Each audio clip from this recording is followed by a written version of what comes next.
శోభు గారు, కార్తికేయ గారు, ఆస్కార్ అనేది ఒక కళగా మిగిలిపోయిన టైంలో తెలుగు ప్రైడ్గా మనం ఆర్ఆర్ఆర్ ద్వారా ఆస్కార్ని అచీవ్ చేయగలిగాం. దాంట్లో మేజర్ కాంట్రిబ్యూషన్ మీది కూడా ఉంది. సో ఫ్యూచర్లో కమింగ్ ఇయర్స్లో more Oscars to Indian film or Telugu films. నన్ను అడుగుతున్నారండి? ఎస్. ఆస్కార్ సంబంధం నాకేం లేదండి. ఆర్ఆర్ఆర్ ఆస్కార్కి నాకేం సంబంధం లేదండి. అది కార్తికేయది.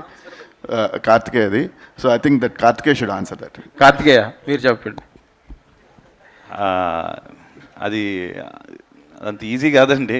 అది అంటే మీరు ఎలా అచీవ్ చేశారు? ఇప్పుడు చాలామంది ఆ వేలో ట్రై చేస్తున్నారు. ఫ్యూచర్లో ఎన్ని ఆస్కార్లు వచ్చే అవకాశం ఉందా? మీరు సజెస్ట్. అవకాశం డెఫినెట్గా ఉందండి. మన సినిమాలకి, ఇండియన్ సినిమాలకి 100% ఐ థింక్ దేర్ ఆర్ చాలా మంచి సినిమాలు వస్తున్నాయి మనకి ఇండియన్ సినిమా నుంచి. And we can definitely there is a chance. And but it is a complicated process. And you know అంటే కొంచెం టైరింగ్ ప్రాసెస్ అండి. అంటే వాళ్ళు అక్కడ వరకు మనం రీచ్ అవ్వడం అదంతా. బట్ డెఫినెట్లీ ఆ బ్రిడ్జ్ ఒకసారి మనం చేసుకోగలిగితే for our content to go there, అక్కడికి వెళ్తే కనుక మన సినిమాల్లో చాలా సినిమాలు I feel we'll you know are worthy అండి. వారణాసికి 100%. ఇప్పుడు ఆల్రెడీ మీరు బ్రిడ్జ్ కాస్ట్ చేసేసారు కాబట్టి వారణాసికి ఎక్కువ ఛాన్సెస్ ఉన్నాయిగా అనిపిస్తుందా? కార్తికేయ, సో ఎర్లియర్ అంటే ఇదే కైండ్ ఆఫ్ ఎంతూజియాజంతో your a part of Aakashavaani as well. తర్వాత you had to exit from the project. But ఆ సినిమాకి ఏంటంటే మీ కైండ్ ఆఫ్ ఒక గైడెన్స్ ఉంటే కనుక it would have reached wider audience reach అనేది ఒక ఉండేది. సో అప్పుడు అక్కడి నుంచి తప్పించుకోవడానికి కానీ, లేదంటే ఇక్కడ ఇప్పుడు being a part till the end అనేది కానీ, what are the main criteria? అదే అంటే ఆకాశవాణి, అదే it's unfortunate that I couldn't complete and this thing release a film. And అప్పుడే అది కూడా చిన్న delays. And RRR just began అండి, the production of RRR. And నేను అనుకున్న దానికన్నా it was consuming more of my time and mind space.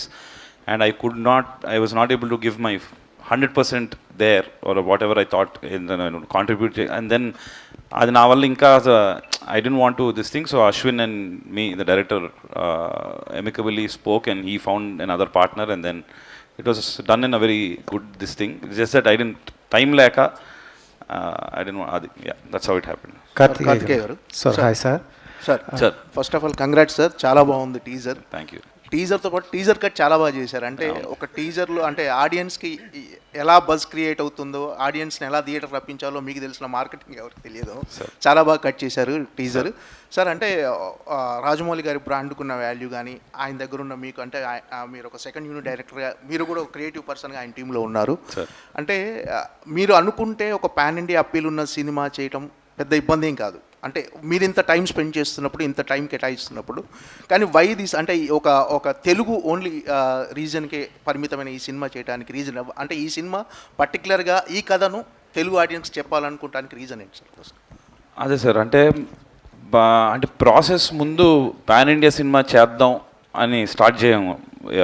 So అంటే కథ వచ్చిన దాన్ని బట్టి, మనం వినిన దాన్ని బట్టి, అండ్ అది డెవలప్ అయ్యే బట్టి, దాంట్లో యాక్టర్స్ వచ్చిన దాన్ని బట్టి, షూట్ మనం విజువల్స్ చూసుకున్న దాన్ని బట్టి ఇది దేనికి అప్పీల్ అవుతుంది, ఎవరికి అప్పీల్ అవుతుంది అని it's a stage by stage ఇది అండి.